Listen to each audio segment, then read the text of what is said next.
بيكم في قناة أنا وطفلي.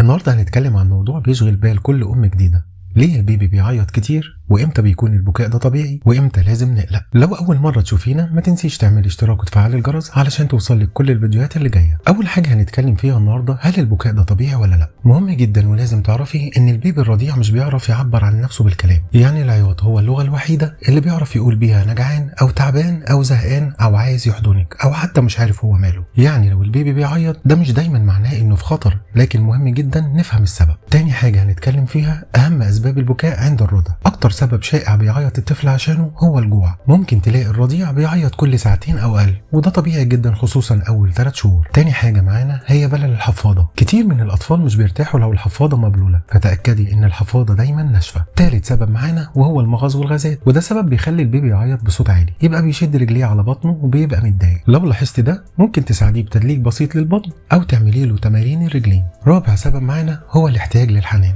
ايوه بالظبط زي ما سمعتي كده، اوقات بيعيط علشان عايزك تشيليه، يسمع صوت قلبك او يحس بدفاكي، وده مش تدليس زياده زي ما بيتقال، ده احتياج نفسي مهم جدا لنموه السليم. خامس حاجه معانا وهي النعاس والتعب. البيبي لما يكون مرهق ومش عارف ينام ممكن يعيط بشكل متواصل لحد ما تساعديه يهدى. بعد كده بيجي معانا الاصوات العاليه او الاضاءه القويه. الاطفال بيكونوا حساسين جدا للبيئه حواليهم، لو في دوشة أو نور جامد ممكن يعيط بسبب التوتر. سبب تاني من الأسباب وهو لو عنده مرض أو حرارة. لو البكاء مختلف عن العادي، مستمر ومصحوب بارتفاع في درجة الحرارة أو رفض للرضاعة، لازم تستشير الطبيب فورا. تالت حاجة هنتكلم فيها وهي إمتى البكاء بيبقى خطر.